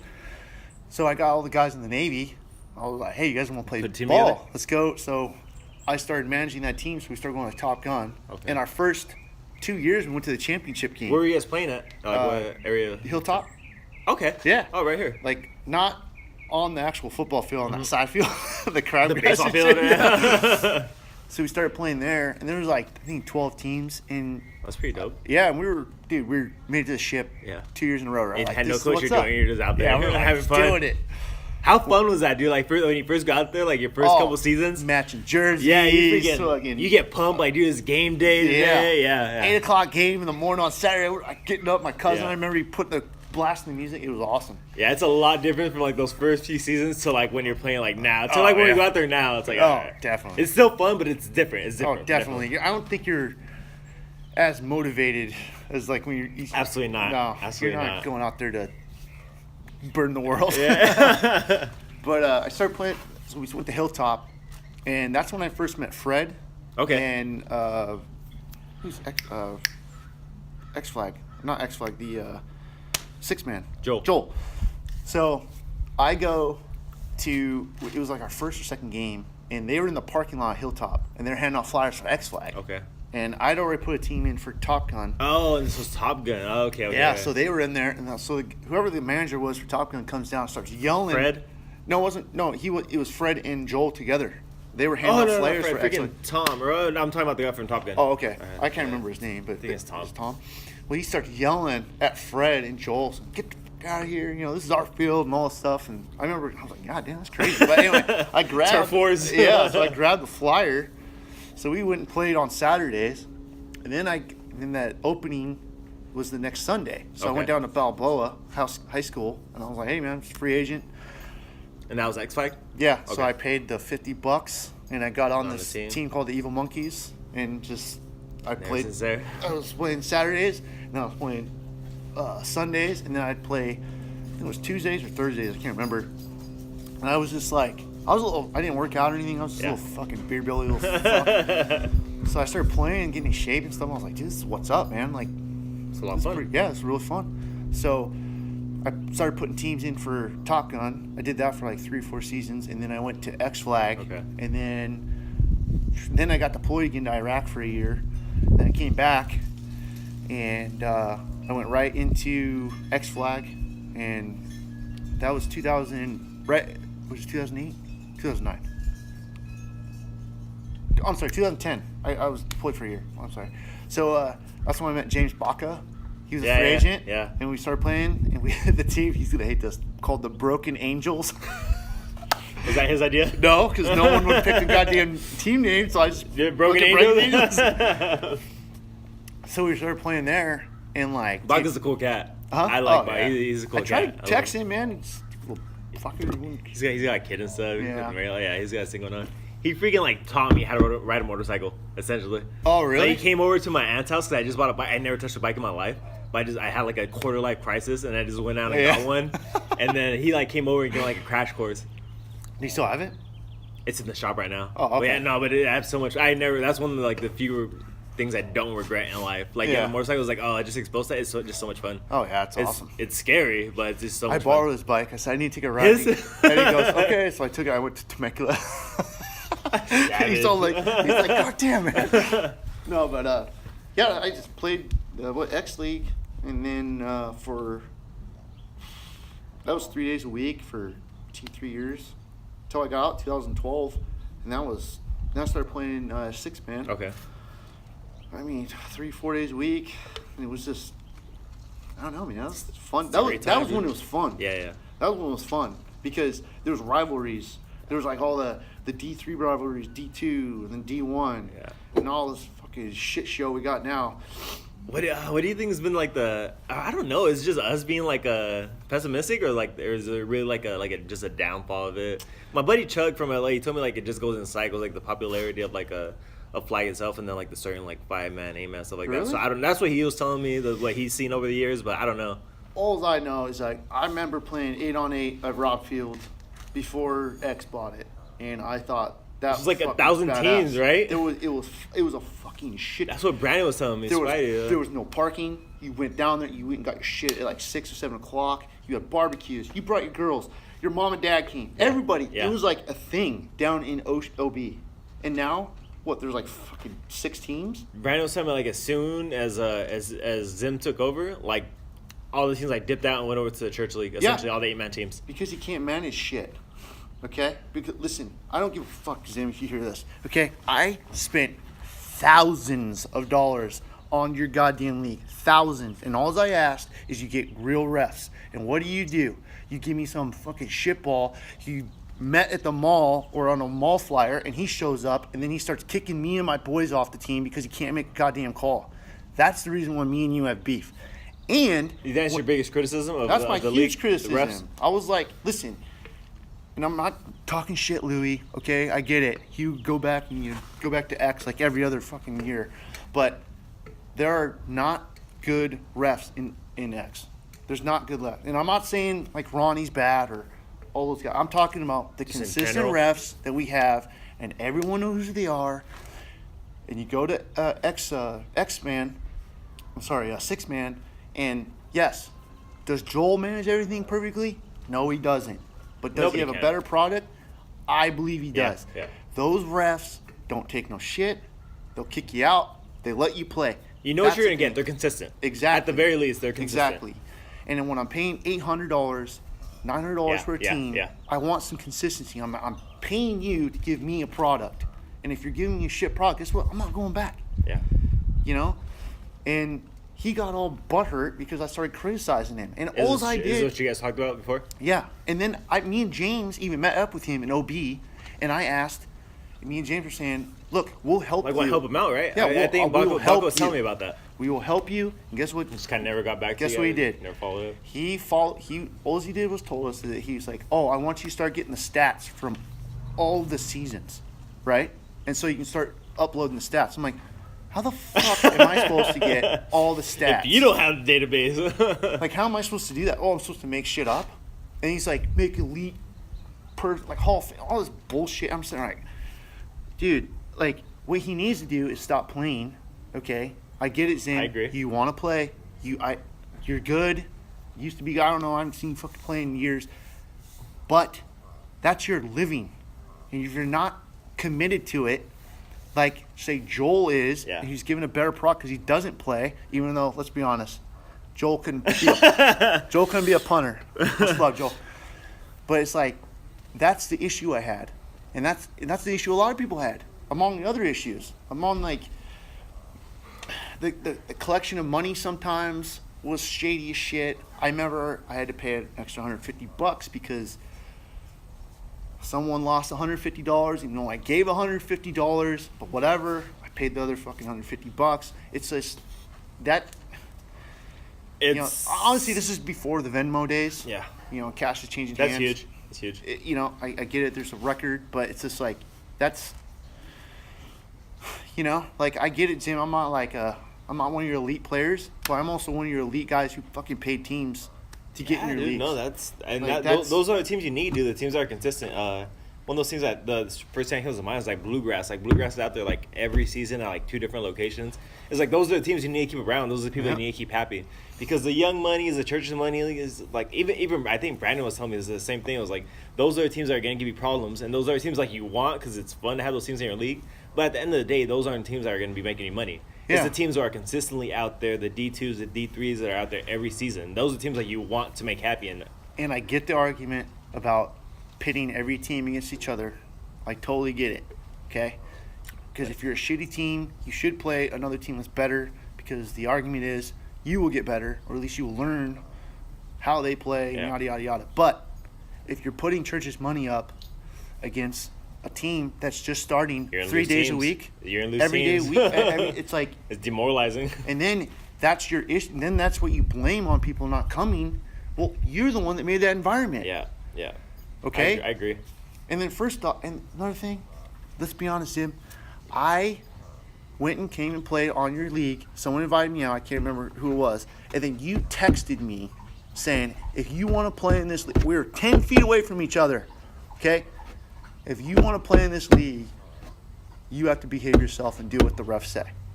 Funny. What were you doing? I've never had an issue with that. Yeah, Okay. you've never been that guy. The only right? issue I had was with that one kid Thomas, and he sucks. I don't care. So you're telling me that he kicked off 2 of my guys, which then cost us the playoffs because He you kicked him out of the couldn't game? Yeah, it kicked me and Gary out of the game. Oh, And really? And I another remember guy, Gary. and Nico, I think he kicked Nico out. Really?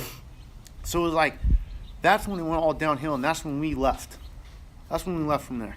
So I was like, Zim is not a bad guy. Zim just doesn't listen. Yeah, I agree. I tell people like I can't knock Zim like anything personally wise. Just I don't know him like that. And, like I can't really. I'm not gonna be that guy and just Yeah. dog him for no reason. Yep. But it's just like business wise, I just haven't seen it. The like the smartest choices. Yep. Like I said, like there's a vacuum to be filled. And there's a flag football vacuum to be filled here in San Diego, and I think if Tough comes down, they could do it. If Dude, if anybody for real. really puts out a good product, I mean they could take that from Joel real quick. Mm-hmm. Because it's not like it has an amazing product, it's just a better product. It's a for the better time, yeah. product than X, yeah. than X. And then I see, you're right. A lot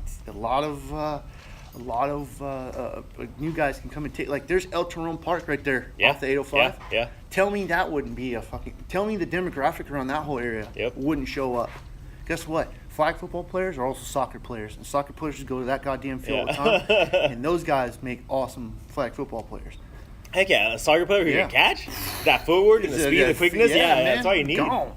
You know, that's my biggest complaint with him, and I've always said that. I've always said it.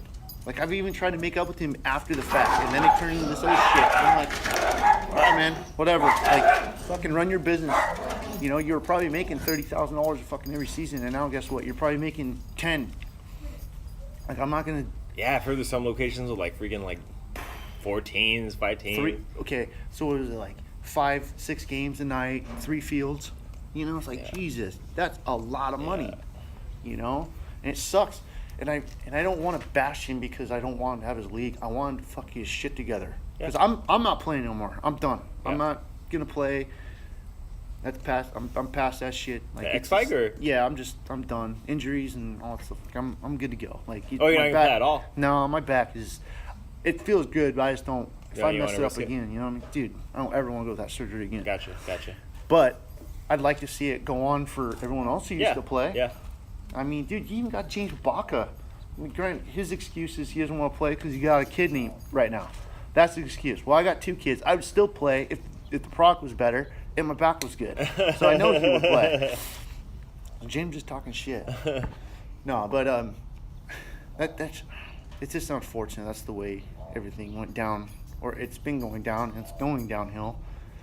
And then you got fanboys of Zim that are fucking telling everyone, like telling me to fuck off, and you know this season's awesome, and the people I talk to say you're a fucking shithead. Oh, Who's that, who Tucker, gives a- or- No, this is when me and Thane were Oh, going through our okay, shit. okay. Thane I don't was know what's still- up with Thane. I don't know. Dude, Thane was going Yeah. on. He was on Zim's dick for a while. So like every time I would get on his shit, and then Zim would, or not, sorry, Thane would text me, "Hey, we're cool, Thane. I'm just telling you what happened, all right?" And he texted me. He's like, "Leave my name out of your mouth," and talking about how this league is awesome and how everyone's texting him, telling me like I'm a fucking douchebag. I'm like, okay. How many people are honestly texting Thane to tell me that I'm a douchebag? Like, honestly? And if they are, fair enough. Yeah, fair enough. I get Fair it. enough, I get it. It's but now, you know, Thane is fucking... He told me he has a project with Dutra. Yeah, Like they're trying this. yeah, I don't know what the thing is on that Well, they did the one season with the... with the game time, but they're trying to do I like their did own Game Time. league I'm now. sorry, that's the last league I played in. Okay. Oh, you played with Kenny. Yeah. Yeah. Yeah, that was actually pretty good. That was fun. No, it was cool. It was cool. It had all the teams out there. That was like the best comp I've seen around. In a Oh, while. hell yeah. Wow. That was The what's D1 up. was real. Hopefully they can get that shit together. I think Jimmy Teacher, if he takes the lead on that and he's good to go, and everyone follows what Jimmy does, I think that league will be really good. Yeah. I played with Jimmy before, and man, that guy made me look like a fucking all-star. He's smart. He's smart, dude. Super Dude, smart. That's crazy. We went to the X Flag Draft League. Mm-hmm. This is like 2 years ago, and like I already played 2 games, and then Zim switched me on different teams because you're supposed to be on Jimmy Dutra's team. I ended up playing like almost, I think it was 6-7 games, but the championship I was like, It's 40 degrees out there, you know. Yeah, he's a good dude. Hopefully he can get that league up and going. That'll be what's up. After, oh god, Oh, sorry. no, it's full. I'm drunk. After, I like ask people this, the people who've been playing for a while. It's like after like so many years, so many seasons, it's like what keeps it fun, dude? Or like what keeps you going out there? Like even though you say you're gonna stop because all the other stuff, but like what kept you going out there? What, like after so many years, so many Dude, seasons? playing with Jeremy and Gallo with Joel, Yeah, it was just, it's just fun. dude, we were a bunch of old guys out there, still winning. It was fun, you know, D2 or D3 or whatever that is. It's all relative, you know. Yeah. But it was just fun, man. It was like, dude, my dad used to play softball every Saturday. Now, like, dude, me and my guys, we play flag football. football, yeah. You know, it keeps you running, keeps you in shape, it keeps you. Dude, there's nothing like playing like 2-3 games on a Sunday and then going home and just chilling. Like, you feel good. Yeah. You feel good for the whole week. Yeah, heck like, yeah. You know? I actually like playing flag because I have a heart condition called bradycardia. Oh, so really? my heart rate is really low. It's just like a steady, like just resting low heart rate. Yeah, it's like my resting heart rate. Let's say, if I'm doing my training for my hunts and stuff, and right at the peak of the season, right when I go, my heart rate can be as low as 38 to 42, and right now it's probably resting at like 55. So I don't get tired, and that's the one thing I liked about playing. Yeah. I just never got tired. And it just kept your heart rate. And I got these. It's called runner's lung, I guess. I went and got X-ray for I have really long lungs. Really? Yeah, it's from running and Is this a sprinting. genetic thing? Yeah, I don't know. It's like, and I think it's also from sprinting. Okay. So if you play both ways, what is Yeah. it like? 40, 50 plays maybe? I don't Yeah. know. Like, dude, if you're No, heck constantly yeah. going, Heck yeah. you know, and I'm sure a lot of guys have it in the league. They just don't know about it, especially while the guys who are playing 3 or 4 days a week. Yeah. I'm pretty sure your heart rate's pretty low. You're probably in the 50s, or maybe low 40s. But I honestly, I played it for so long now. It's just, I do it just because I like to be in shape when I go Yeah. up in the mountains. Like, I don't get tired. Like, Really? I really do not get tired. Do you have like a good training regimen, like besides like playing flag? I or is usually this- put about 40 pounds on my backpack. Okay. My pack, and I hike between 2 and 4 miles up 8th Street. 3 months out from the season. Oh, really? Get my legs going. Oh, and so you have a then- whole program already set up. Yeah, and then Where do you live at? Bonita. Right Okay. behind Bonita High Okay. School. Oh, okay. So, and then I'll take, put my boots on, and I'll do, I have these really nice boots, Under Armour boots. I'll do sprints of 20 yards. And I do that because, let's say, I got to get to 20 yards away to get a better shot on Yeah. an elk. And let's say it's nice and it's perfect, and I got to get there. I try to sprint to that as quiet as I can, As quiet as I but can. to keep my heart rate low. Okay. Because when you pull your bow Yeah, back, yeah, you yeah. gotta have your, you gotta anchor, Damn. and then you gotta. That's a whole lot of variables into that. And not a lot of people do it. They don't need to do it. I just do it because it's like the off It's more of a season. challenge. It's like, Yeah. let's do it. Uh-huh. It keeps me in good shape and stuff like that. This is a fucking podcast. It's pretty cool. Yeah, man, it's fun. It's fun just talking about nonsense. We'll wrap it up. We've been talking for a while. All right. You have 2 kids, right? Yep, Hunter, Michael.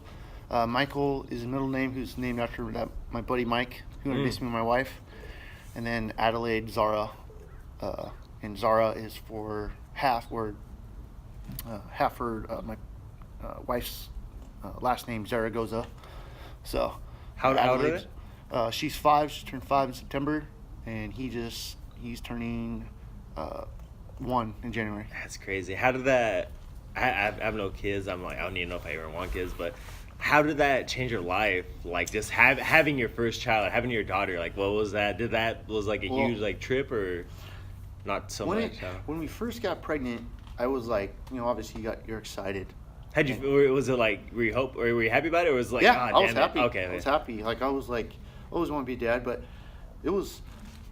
I mean, I had a really good childhood. My parents were really awesome. I just knew I was like gonna be It was gonna be fun. awesome dad. Yeah, yeah. Like, it was like, dude, you got kids. Yeah. It's like, it's cool. Like I just took her for the first time up to Mount Laguna for her first time. How's that? It was cool. She had her little daughter, and I put face paint on her daughter, face paint on her, and then me. That's awesome. We went and sat in my tree blind, and she was quiet for like 4 or 5 hours, just like That's crazy. waiting for the deer.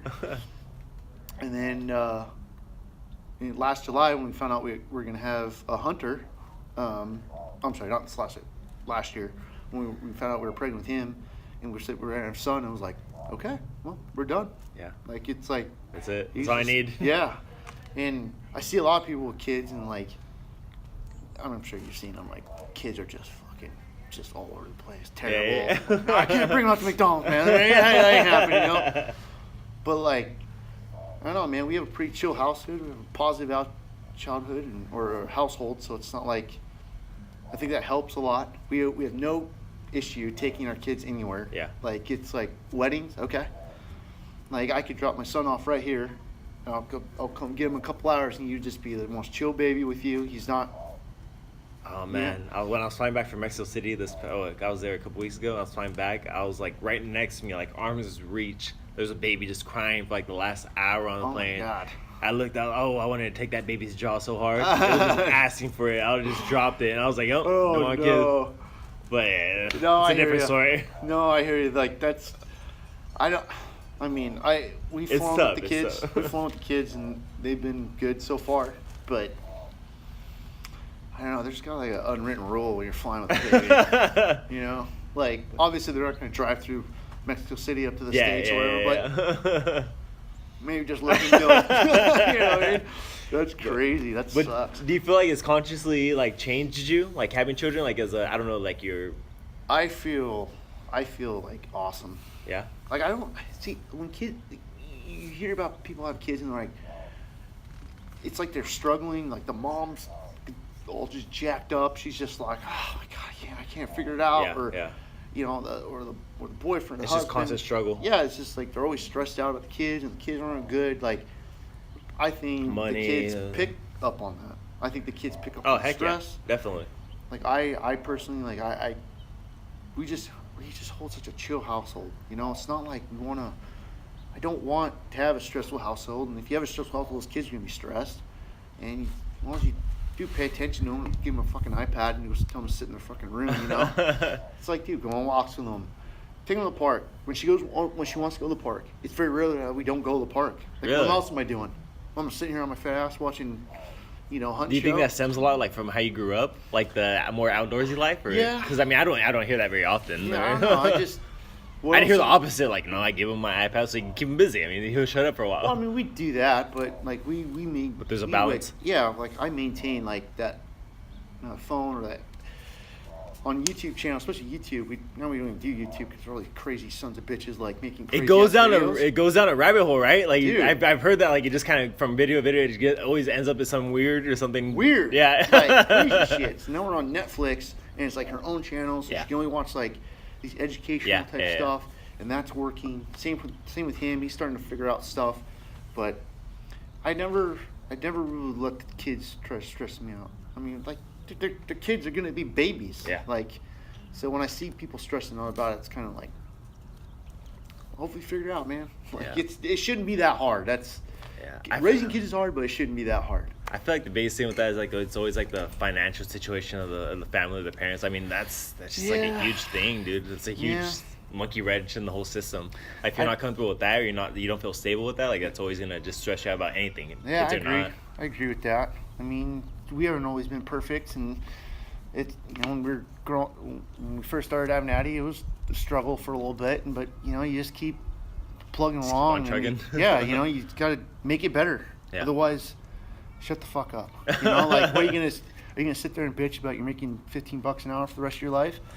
You have every opportunity to go make it better. Every opportunity. Especially in America. You know, little guy I'm gonna give a shout out to, Chico or Chino. Chivo, dude, that guy. He's always on his Facebook. He's always with his daughter. Yeah, She yeah. always seems fucking happy as hell, and he's always working his ass off. Yeah, Chivo's a cool cat.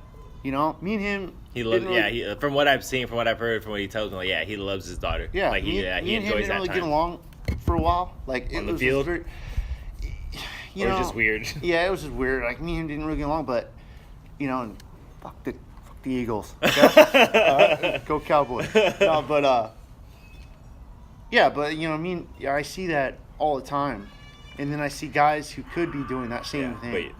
But they're You know, not. he was really excited about a job he got. Yeah. Like he was gonna get this job, and I was like, I could take my baby girl to Disneyland. man. And I fucking messaged, you know, and I messaged him, comment like, dude, congratulations. I hope you get it, you know. And I guess he got it, and he's kicking ass. So there's like, it just, you know, I remember him telling me about some of the stuff how he grew up. We were on the football. It was very vague. It was like 5 minutes. We were bullshit. But it's like, dude, this guy's making it. What the fuck, dude? Like, why aren't you? How come you're not making it? Get your shit together. Yeah. You know, I don't know. It's not hard being a parent. It's easy being a good parent. You think? I don't know. I have no frame of reference, so I don't know. I just always seen like it's just tough. Would you agree that it's just like a huge like self-sacrifice on your part, or have you not even seen it like that? Has it just been like? If you were a single parent, it's a huge self-sacrifice. I have to finish this beer. Go ahead, Huh? dude. You just have to do it. Do it. I think if you're a single parent, it could be a huge sacrifice because you know you always hear about the good single parents. I've seen hundreds of them in the Navy. But if you have a relationship with somebody and they're but if you have a relationship with somebody and they're all in just like you, like me and my wife is, it's just, I don't know, it just seems like it's easy. Like we got our careers, we know not to be shitheads. It's just like be good parents. The kids are gonna be kids. The kids are gonna be kids, and you should be able to play with them. You should be able to raise them. You should be able to talk to them because they'll engage you. Yeah. Just, I don't know. It's kind of sad when you see some other people. They're just not engaging the way they should be, in my opinion. But I'm not gonna say who, but I just say, like, you know, like engage them. It's easy being parents, man. In my opinion, it's easy being parents. It's fun. That's such a scary step for me, dude. Like just recently, me and my girl have been talking about it a lot. I was like, if I would be completely honest with myself right now, I was like, I can't see myself like ever wanting kids. Yeah. And that's just like a recent like What does she think? She wants kids. She doesn't want kids right now, but she wants Eventually? kids. So it's How old are you guys? what do we do? I'm 29. Oh, okay. Well, And then she's 31. 31. I mean, you guys are like, my sister-in-law just had her first kid at 36. It's just like, you know, it's like what are you doing right now in your life to say like, okay, I want to bring a kid in? Yeah. If you're ready, you're ready. I don't know but there is always that one saying, it's like, you never know if you're ready. My buddy did say that. This is to me. that one saying like I was like, I don't know if you're we're gonna never do that. ready. Yeah, he's like, you're never ready, dude. You never know if you're ready. You're gonna do it. Yeah. You know, you're not gonna let the kid die. You know what I mean? Like, Unless you're a terrible person. yeah, unless you're a terrible Man, this is a person. whole other issue. Yeah, but yeah, it's I don't know. I love being a parent. It's a good time. That's cool, dude. That's I awesome. actually can't That's wait. awesome to Like hear. right now, like 30 minutes ago, I was like, man, can't wait. I'm gonna go get Addie and Hunter and the wife. We're gonna go out to this snack shack at 3:00 today. That's awesome. That's what we're gonna do today. It's a good day. Might stop at the old park on the way home. I don't know. That's cool, dude. It seems like you have a fun thing going on right now. You have a. I mean, you're happy with your life, right? Yeah. You're happy where you're at. That's all you need, dude. That's all you need. Damn, that was like a long expansion on the question. But back to like the question about the kids, like, it's like, if you're to wrap this up, like, if you were to have like one or two things that you just want to, you were to die tonight, you can share with them like one or two things about life or relationships, finances, anything at all that you want them to just keep with them, like your two kids, like what would that be? Family over everything, and the two-part: education and save your money. But family over everything is definitely. You ain't got nothing. You ain't got your family. You ain't got nothing. And that goes with close friends and everything too. Like if you, I don't know what I'd do without my, which sucks because you know eventually they'll pass. Yeah. But you never know what you're gonna do with like, without your parents here, you know. But I don't know. Try to spend as much time as you can with them. Yeah. That's what I'm trying to do with them. You know, I remember Addie said to me, this is a couple months ago. I was taking her out to ice cream or something, and she just said, she goes, "Daddy, I got something to tell you." And I go, "What's up? What's up, Mama?" I call her Mamas. And she goes, "I really like when we hang out." Right there. I think I did it. Just burst into tears. Yeah, I think I did it right there. If that's what she feels right now, hopefully she feels that in 10, 15 years, 30 years. Hopefully I'm here that long. And then, you know, hopefully she meets a nice guy. Hunter meets a nice girl. They treat each other with respect and they live life. And this whole world gets their fucking shit together. That's No, beautiful, dude. I mean, that goes back to the whole thing. Like, life's so finite and fragile, dude. It's like today could be the last time you see your child. I mean, it's a terrible thing to say, terrible thing to come to like the terms with, but like that's how Yeah. like, that's how short it could be. To be honest, like, As a parent, I know parents think about it, like you think about your kids and like stuff that could happen to them for some reason. Yeah. Like that's just, I remember Joe Rogan said that, and I go, man, I fucking think that too. Like you just think about what could happen to them. yeah. And you just go, there's just certain, I don't know, like I'm so aware of like when she's with me out in public, like you always see me, I'm like this, I got Yeah. There's something on That it. sixth sense. you know, I'm like, oh, you know, Yeah. and it's like, I think it carries on to them because then they stay close and they know you're protected and they won't go talk to strangers or they Yeah. won't go wander off. Like I've never had Addie wander off, and I don't got those stupid little The little monkey leash. leashes. Yeah, the monkey leash. man. The hell you doing? Parent your goddamn kid. But yeah, dude. Like I said, it could go away anytime. Like I Yep. said, enjoy your parents while they're here. Like yesterday could be the last time I see my parents. Is you don't. It's so cliche, but I mean, you don't want to be left with that regret. Like, oh, like I wish I would have told them this. I wish I would have shared this with them. Like every last encounter you have with anyone you care about or anyone in general is like you want to be like okay with like that's the last time. Oh yeah. That's Yeah, absolutely. it's like having that peace. Absolutely. And I wonder if that was the reason why I had that conversation with Mike before he left. Yeah, That's Yeah. just like yeah. maybe I didn't know I cared about him as much before, until after he passed on. It's like, you know, I think about that often, but it's like, man, he wouldn't want me to sit here and be dwelling. No. Yeah. It's, He's just enjoy life, dude. It's kind of weird. Like I lost him, but I gained his father and his mother. And his father and mother gained me as a son, which is Yeah. kind of crazy. He told me that a couple months ago. He said he gained me as a son, and he gained my kids as grandkids. Really? So That's if you awesome. lose Mike, I gained his mom and dad, and his mom and dad gained me as a son, along with the two kids that they consider their grandkids. That's awesome. What are your views or your stance on as far as religion goes, or your beliefs, afterlife, or anything like that? Like just because we're on the topic, Man, you know, or I don't know if that's I something you don't. want to get No, into. no. I mean, I don't get on anyone who's religious. When I was younger, I was kind of forced into it through my grandparents and stuff, but I never went to consistent church. sold out to it. I tried to like get into it before, like at least not try to get into it, but like read on it. But I don't know if that book is relevant to Today's now. day and age. It's all on how you interpret it, and I think a lot of people dive too much into it. They dive way too much into what a bunch of dudes. I'm not trying to be offensive. I think a lot of people read too much into what a bunch of people wrote in a book for other bunch of people that couldn't read it. It's crazy, huh? Just the fact that there's like very few people who are literate who can Like, make those And translations. This is what Jesus meant, and like they couldn't question it. Yeah. That's why you see, dude, everyone questions everything nowadays, right? Yeah, we can fucking read. It's the spread of knowledge, the spread of information. Spread of information. You know, you're not gonna tell me that Jesus is sitting on your looking stovetop right now because you read it in a book. You're not gonna tell me that because guess what? I'm gonna go to your stovetop. Knock that out. I'm gonna be like, is there Jesus on there? Yeah. You know, that's the way I look at it. Like I think it's a good set of principles. Yeah. I mean, if you need principles to make you a better person, who gives a shit? If you go on Yahoo comments, which no one should because it makes you a bad person, but if someone goes, oh, it says God bless.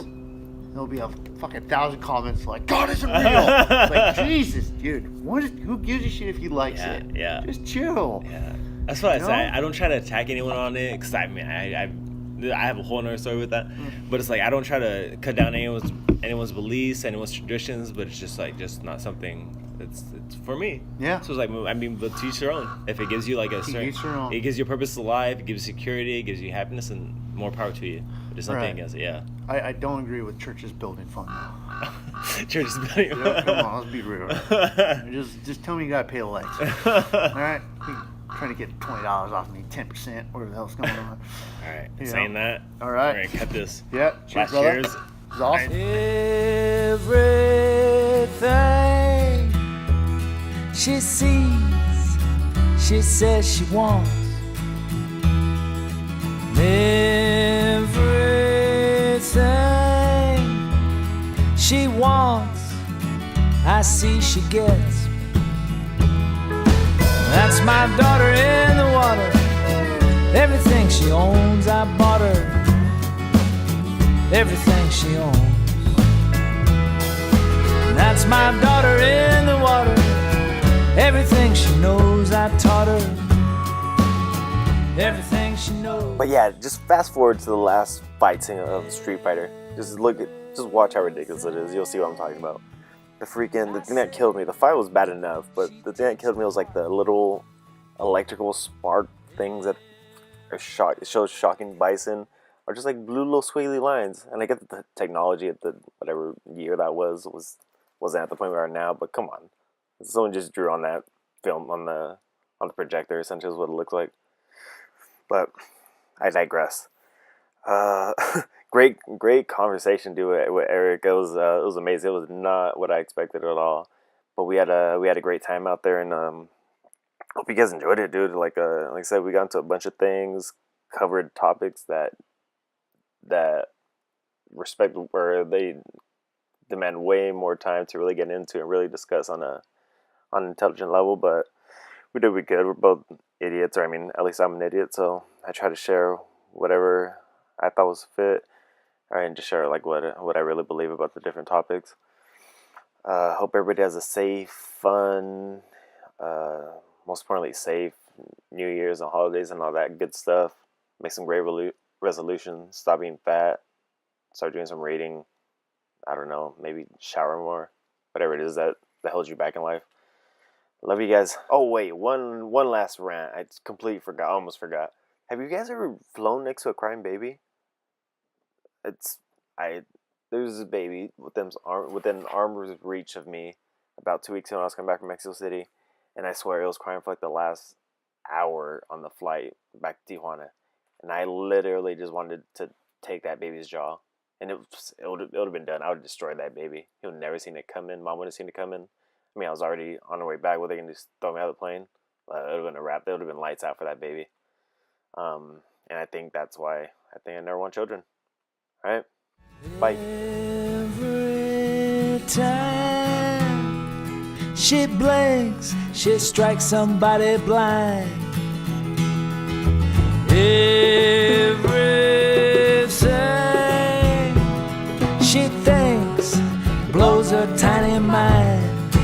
And that's my daughter in the water. Who'd have ever thought her? Who'd have ever thought?